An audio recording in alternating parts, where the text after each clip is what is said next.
Welcome to the Successful Nonprofits Podcast. I'm your host, Dolph Goldenberg. And listeners, oh my gosh, you're in for a treat today. We have Kris Holmes, who's going to be speaking with us about one of her passions and her book, Ignite Your Career, Strategies and Tactics to Unleash Your Potential. Before we jump right in with Kris, though, I just have to share with you. You know, it's April-ish. Right now, I know a lot of organizations are starting to look at what happens post-pandemic. We're starting to see, hopefully, the end not that far in the future. And part of what that means for a lot of organizations is strategic planning. So if you are looking for strategic planning done right, one that is participatory and inclusive and gets data and feedback from lots of stakeholders and lots of sources, make sure you check out how we do our strategic planning at successfulnonprofits.com. If you might be interested in launching a strategic planning project in mid-2021 to late 2021, now would be a good time to reach out. And now, listeners, it is my pleasure to introduce you to Kris Holmes. She can help you unleash your full potential and ignite your career in ways that you never thought it could take off. She has over 25 years of executive recruiting experience with the O'Connell Group. And I got to share this with you because this is really impressive. In those 25 years, she has placed over 1,000 executives and counseled over 20,000 executives. And, you know, there's kind of this 10,000 hour rule that if you've done something for 10,000 hours, you're probably a pro at it. Well, I promise you, she has spent way more than 10,000 hours on this. So listeners, I am so very excited to bring Kris onto the podcast. Hey, Kris, welcome. Dolph, thanks so much. I am thrilled to be here. Well, I would love to hear, as someone who helps other people find their passion and ignite their career, how did you find your own career passion and a job you love?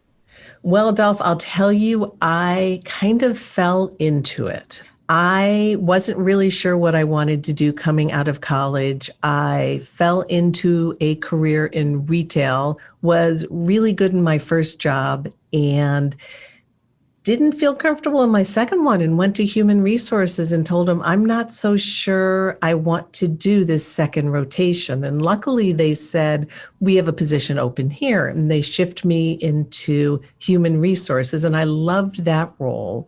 Subsequently, my best friend from college had gone straight to business school at Northwestern. And I watched what she was doing, and she was getting into brand marketing. And I was getting really excited about that. So I applied to Kellogg Business School. Somehow or another, I got in and I fell in love with marketing. So got into Kellogg, spent 10 years in brand marketing and loved it and was great at certain parts of the role. And other parts, Dolph, were really a struggle for me. I got through, but they were a grind and it was really hard work every day.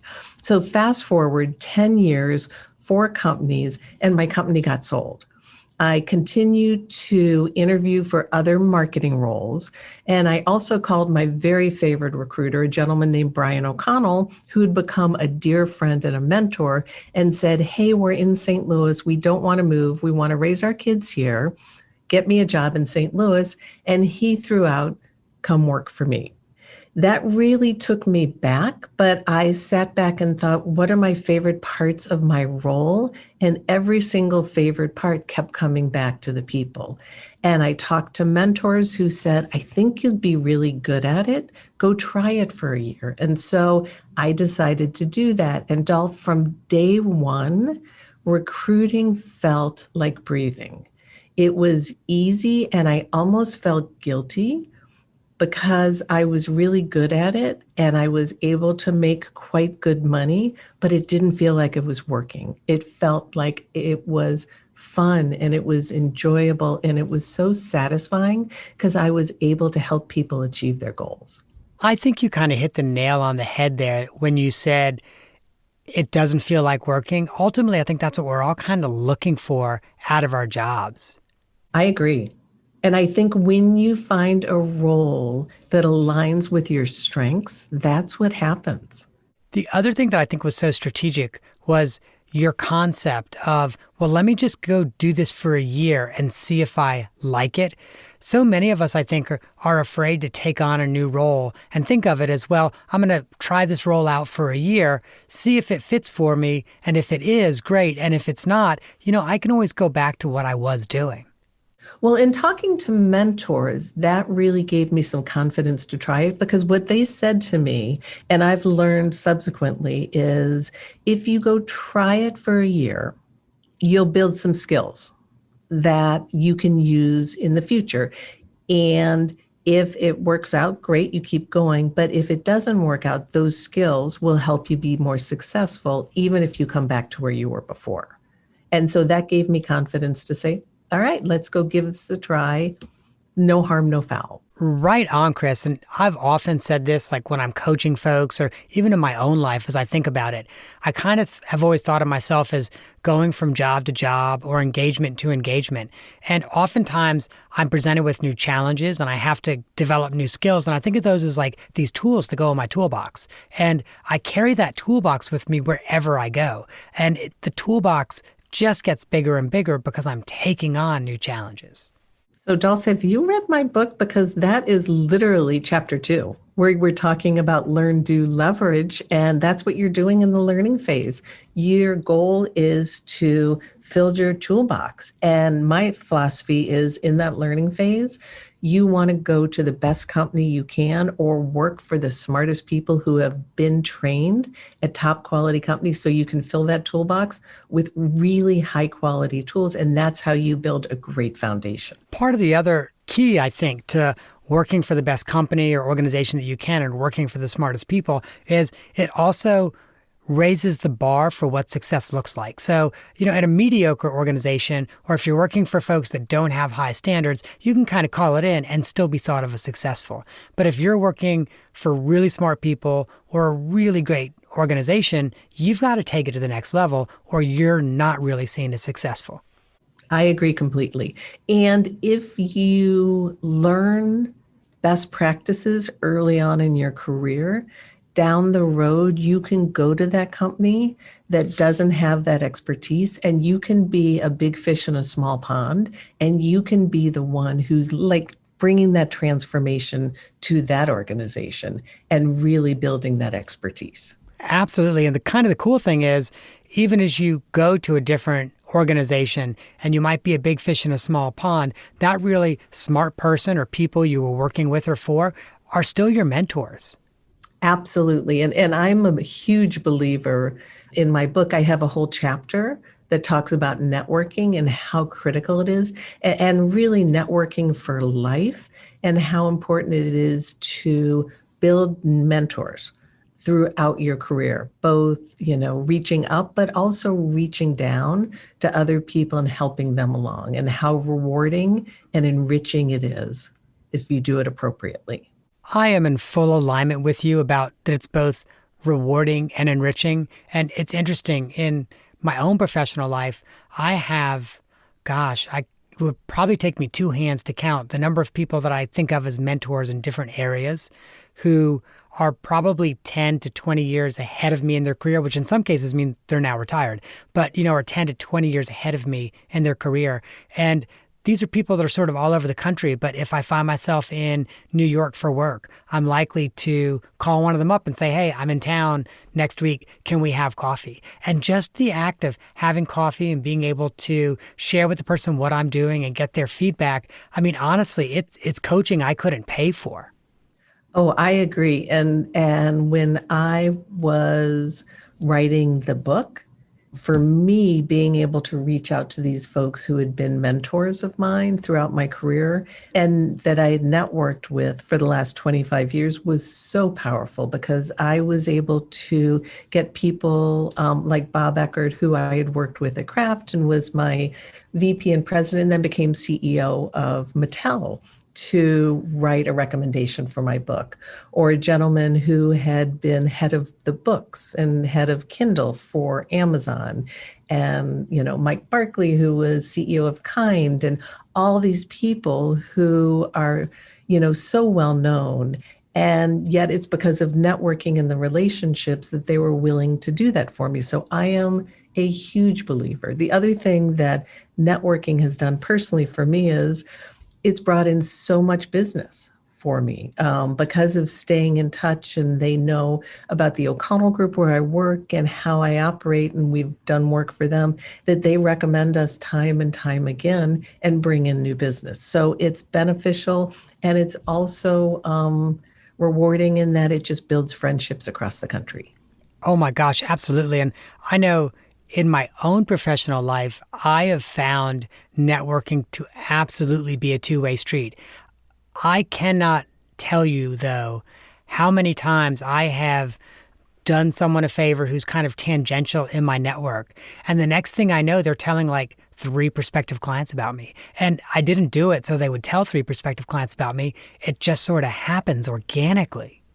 No, I agree. It's pretty amazing when you do something like that and you're just giving back and you just want to help, and you want to help because people have helped you, that good things happen and word gets out that you're a good person, and you're willing to share your knowledge and expertise, and that you really know your stuff. Oh, yeah. So you've talked a little bit about the importance of working for a great organization and really smart people. As a candidate, how do you make sure that's the organization you find? And frankly, that's the boss and the colleagues that you end up with. Yeah, I think it's a great question. And it's really important. As I was saying, I believe there are three stages of your career. There's learn, do, leverage. And where it's most critical is in the learning phase, where you are developing those skills, or as we said, developing those tools that you're going to put in your toolbox. And the way you're going to do that is you've got to do research in the industry. And you may have to work with a career center. You may have to network with people who you've come across either via LinkedIn or that you have met through school or other ways. And it is not easy. You've got to do homework. And especially, as we are coming out of this pandemic where there may not be as many jobs as there were, you got to do more legwork, but the jobs are out there. And the other thing you can do, the beauty of LinkedIn, is you can also see not just where people are today, but where they have worked in the past. And so you may go to a smaller company, but be working in my world for somebody who had their foundation at a P&G or a Clorox or a Johnson & Johnson, or a Pfizer, one of the top companies. And you just want to be mindful of where did they get their training, because that's what they're going to share with you. So you just have to do the legwork and do the homework and not rely on somebody else to do it for you. I've got to reflect for just a second that you also talked about that importance of LinkedIn. And while this is a little bit tangential, LinkedIn is so incredible. You remember 30 years ago when almost everyone had one of those paper Rolodexes that literally kind of rolled around on their desk, and they would get old and they would get stale. Does this person still at this company? Do they have a new job? Who are they working with now? LinkedIn literally, people update your LinkedIn Rolodex for you. Absolutely. Well, and the other way that I think people don't think about is your high school, your college, your grad school.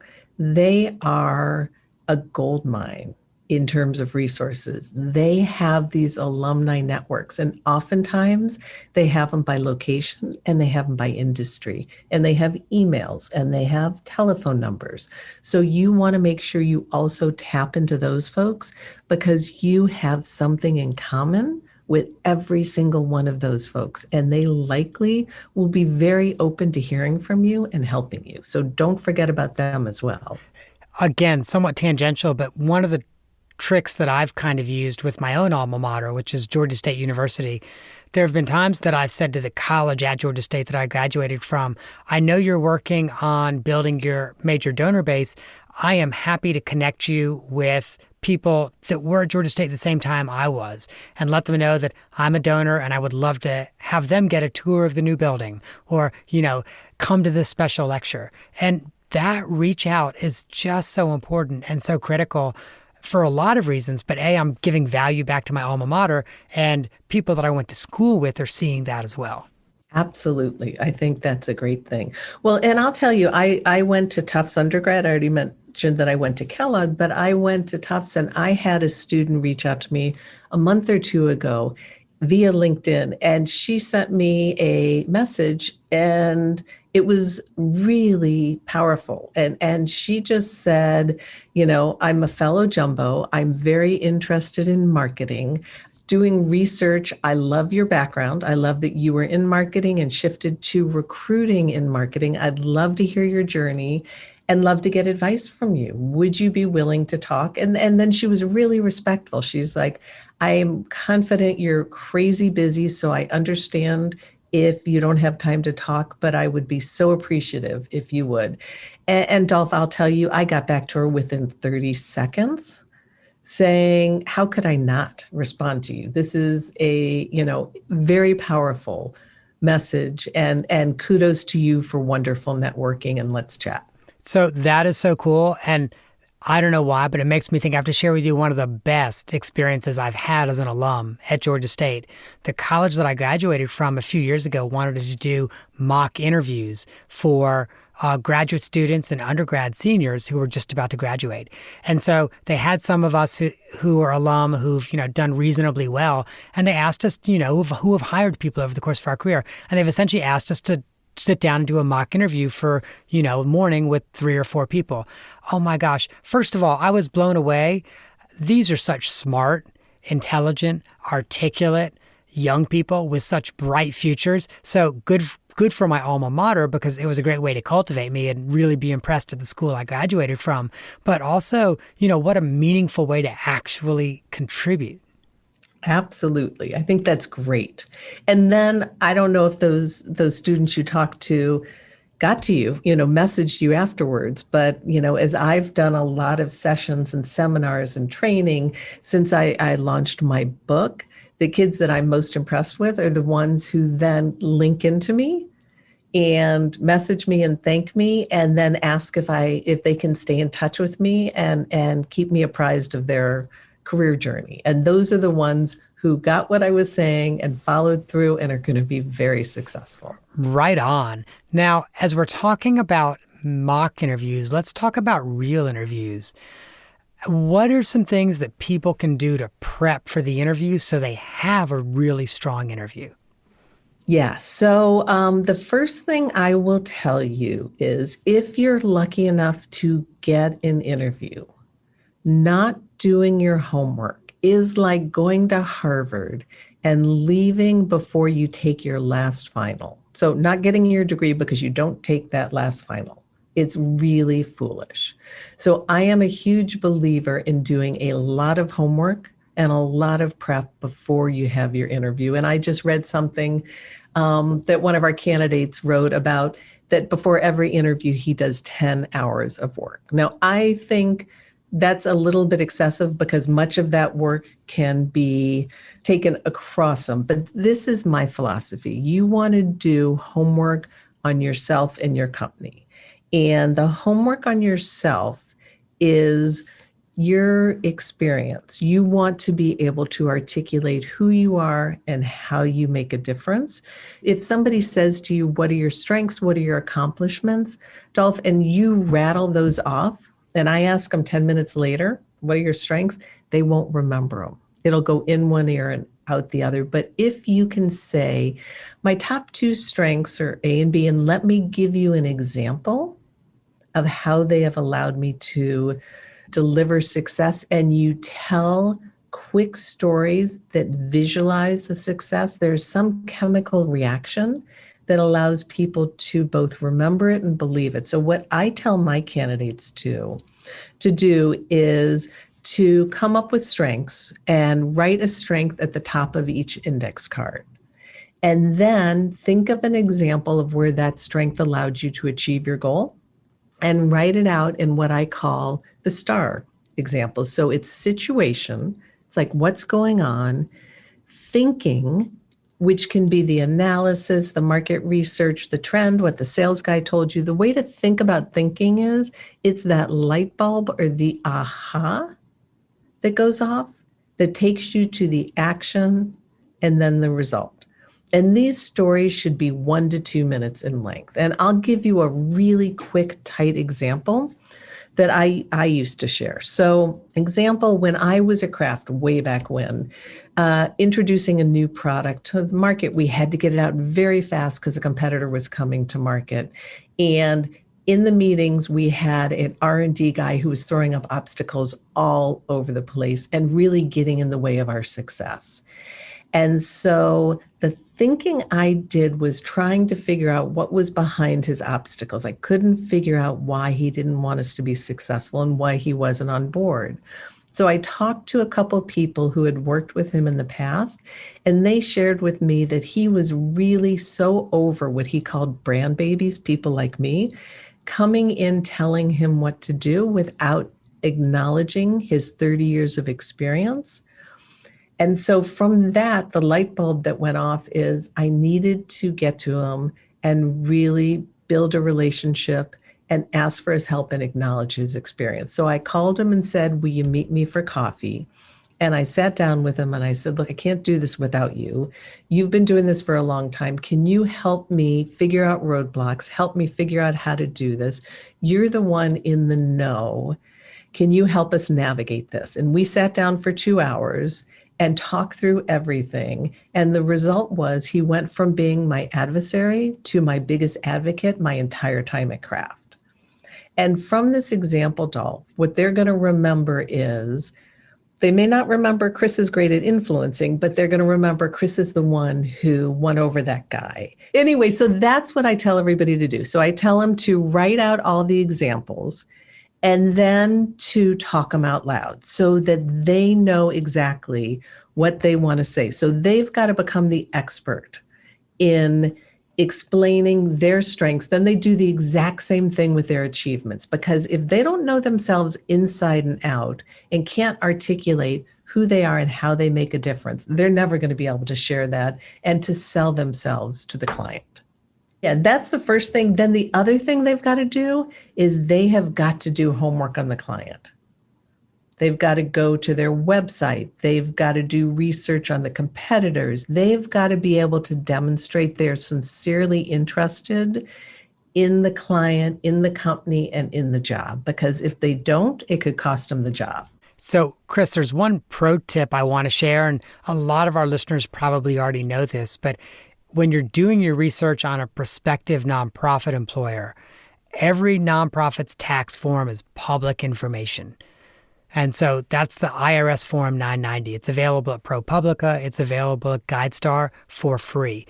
And I've always said to folks, whether you're applying to be a case manager or the executive director, you really want to pull that 990 and you want to dive into a little bit. As this organization, and maybe even pull it for a few years, is it having surpluses from year to year? Or is it having deficits from year to year? Is it having executive turnover? Because normally your chief executive is the person who often signs your 990. Is it a different person every year? And this will also help you tailor, not only understand the organization, but tailor the stories that you tell and the questions that you ask. And so if you know an organization for 2 of the last 3 years has had a deficit, you could tell a story about ways, whether or not you're responsible for fundraising, about ways that you helped sort of smooth over and bring in additional revenue or cut expenses if you're a program manager. If you can tell that this organization has had some real leadership transitions, you can talk about ways that you've worked successfully in environments that have high churn in leadership and what you did to support leadership and to help leadership be successful. But I just have to say, like as a pro tip, if you're looking for work in the nonprofit sector, you've got to pull the 990 and you've got to study that. I think that's a great augment. I think that makes enormous sense. The other thing that I would tell people to do is look and see if they know people who either work at the company or have worked at the company. And if they do, reach out to kind of get the inside perspective. But the more homework you can do, the more it demonstrates your true interest. And that's really important, especially today in such a competitive job market. Totally. Now, let's fast forward to the interview. Let's say someone's got a job offer on the table. The prospective employer said, we want to hire you. How does that applicant or that candidate negotiate well for themselves? Yeah, that's a great question. Really uncomfortable for a lot of people. And my philosophy is what you want to do is receive the offer and be very excited about it. Ask them to send you all the information, benefits, if you're relocating, relocation information, get it all. Ask to have conversations with hiring managers if you want to talk to peers to understand more about the culture. Ask all those questions and figure out what informational questions do you have and get them all asked. And then think, do I want to work here? So, Dolph, I never let anybody negotiate until we know they want to be there. Then think about what are the few things you want to negotiate. I don't think you ever want to have a laundry list. So come up with a couple things, and then you want to build rationale as to why you're asking for the thing. So it might be, is there anything you can do on compensation package? And the rationale might be, while I appreciate what you've done, I'm due for a raise here, which makes this a lateral offer. Anything you can do in terms of increasing the base or putting a sign on, I don't want to tell you what to do, but it would be greatly appreciated. You might say, is there anything you could do on vacation? Right now, I have 4 weeks and you guys are offering 3 weeks. Or, it might be something else, but giving them the background in the rationale, not that you're greedy, but that you have really good, solid business case for them and not telling them how to meet your needs. But the goal, I believe, when you negotiate is to put your request on the table, give them the rationale, don't tell them how to do it, and then put you both on the same side of the table trying to achieve the goal. And that way you're working together and you both are trying to achieve the goal because they want you to say yes and you want to say yes. It increases the likelihood of it working out, and it really increases the positive momentum and the goodwill. The worst thing you can do is negotiate and ask for something and then say no, because that really leaves a bad taste in the mouth and the world is way too small. So that's how we recommend you negotiate. So I've got a couple tactical questions for you. Does that mean that you are recommending, as an example, if someone wants to negotiate on compensation, and in my experience, hiring people, that's the number one thing people typically want to negotiate. Does that mean the candidate should not name an amount, or should they say, if you could get this $5,000 more or $10,000 more? So you can say, ideally, if you could get to here, that would be phenomenal. But the reality is, Dolph, we don't know what levers they can pull. We don't know what sort of internal constraints they have. They may not have enough money in the base that they can increase the base, but they may be able to give you a sizable sign-on. And so that's why you don't want to back them into a corner.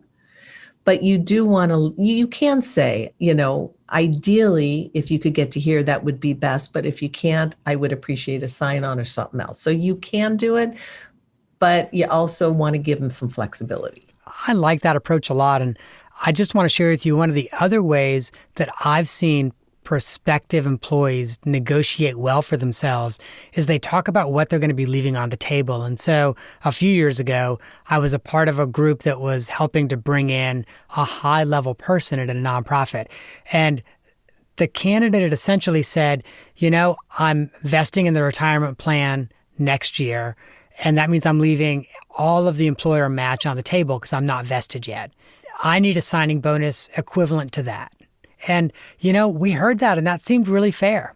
And I think that's absolutely fair. That's something else you can negotiate. Oftentimes, if you have an earned bonus, you can say that. If there's long-term incentive or like you're saying, a pension plan or something that's out years, many times they'll discount it, but it is something very fair to bring up and there's real value there. The other thing you mentioned, and I would just love for us to explore it, and this has only happened to me a few times as an executive director or a hiring manager, but it has happened, and you're right, it left a bad taste in my mouth. And that's when we negotiated in good faith with a candidate. They actually would accept the job, and then 2 days later come back with some reason about why they can't take the job. Yeah. And that is not a good thing to do. You burn so many bridges doing that. You're much better off, if you have something else in the mix, being upfront and saying, you know what, could I have another day or two? I have another opportunity that's come up, and I would really like to explore that one too. If I say yes to you, I want to be 1,000% committed. And if you can give me the weekend, then Monday I will get back to you with an answer. And if I say yes, I am absolutely coming and joining your organization. I bet you would have felt a whole bunch better about that than the person saying yes on a Friday and then turning around on a Monday or Tuesday and saying no. And I will say, and not just me, but really everyone on that particular organization, senior leadership team, kind of felt sort of used, almost like, okay, this person took an offer, accepted it, and then used it to get something better, either with their current employer or some other employer.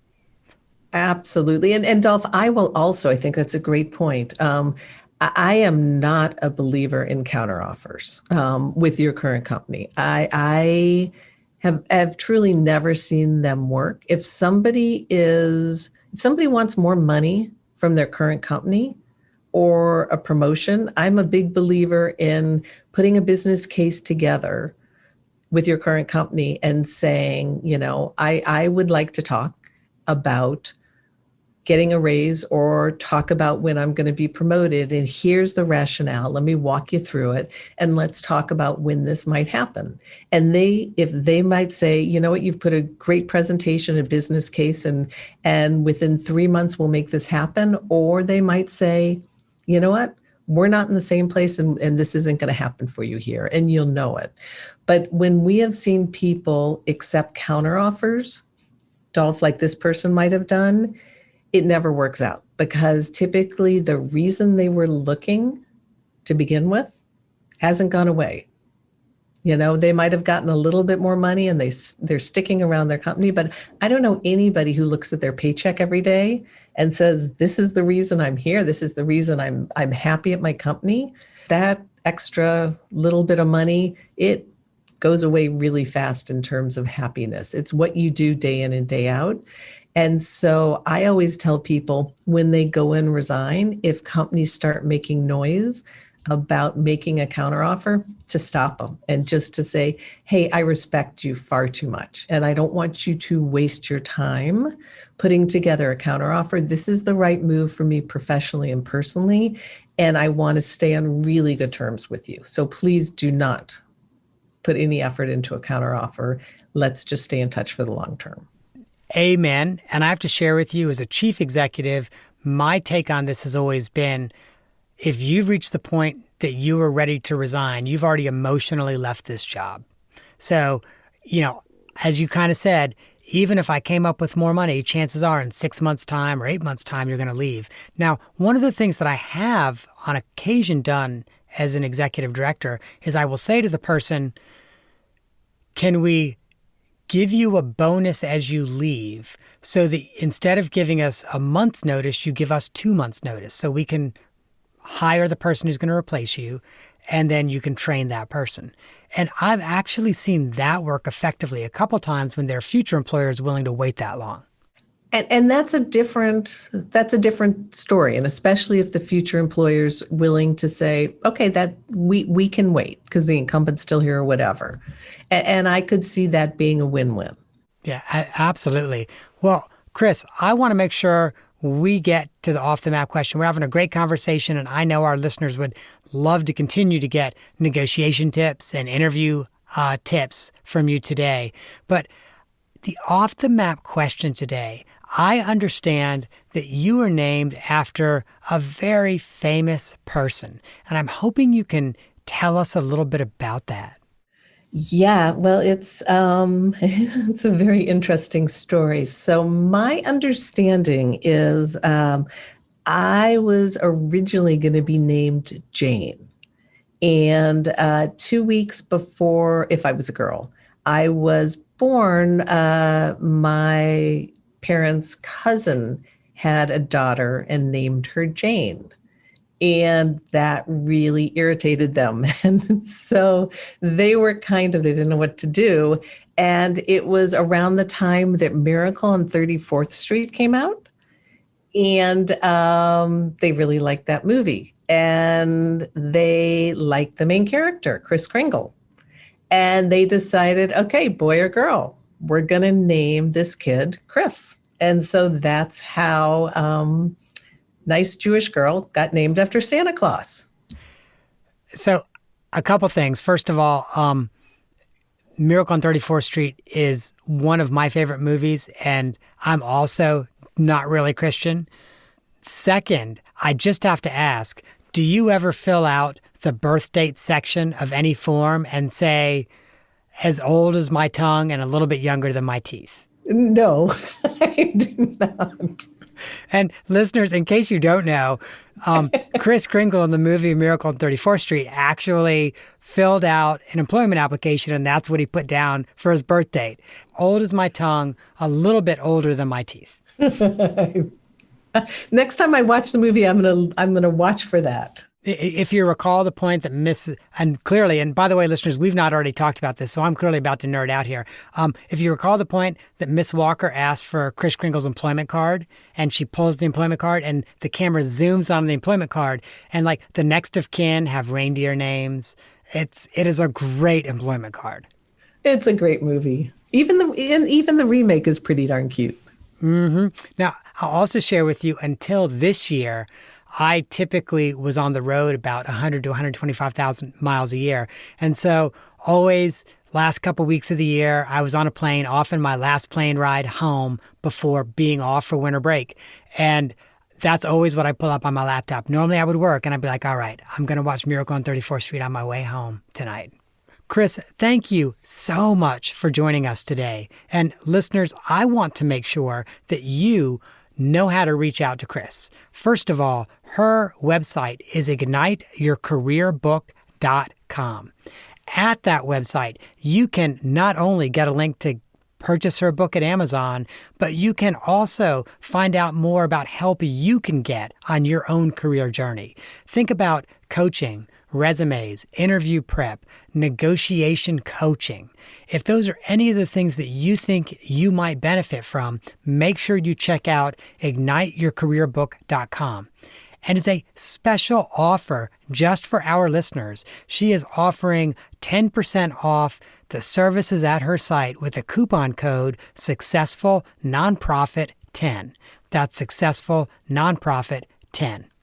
And finally, if you are in the marketing or marketing research world, also check out O'ConnellGroup.com. That's O'ConnellGroup.com. Hey, Kris, thank you so much for joining us today. Dolph, it has been wonderful chatting with you. Listeners, if you missed the URL, igniteyourcareerbook.com, or just think you may not remember it by the time you get to a pen and paper, don't worry about it. Go to successfulnonprofits.com, and there at our show notes, you can get the links to her two URLs, a link to her book on Amazon, and also the coupon code, which is Successful Nonprofit 10. And also, listeners, I started the episode. If you're now in April and you're starting to see your way out of the fog of pandemic and recession, and you're thinking, yes, as we think about closing out 2021, we need to have a great strategic plan to launch into 2022. Well, dear listeners, a good planning process is going to take you 6, maybe even 8 months. So reach out now and see if we can fit you into our schedule for strategic planning. And finally, if you liked this episode, there are 2 that I think you will especially enjoy. The first is episode 149, Job Interview Questions and Answers with Evan Peckera. And the second is episode 124, Strategies to Get the Director-Level Job with executive search consultant Kevin Chase. That, listeners, is our show for this week. I hope that you have gained some insight to help your nonprofit thrive in a competitive environment. And as always, I just got to give you the disclaimer. I'm not an accountant nor an attorney, and neither I nor the Goldenberg Group provide tax, legal, or accounting advice. This podcast is meant for informational purposes only and is not designed to be relied on for tax, legal, or accounting advice. If you find yourself in need of that, please reach out to a qualified, licensed professional.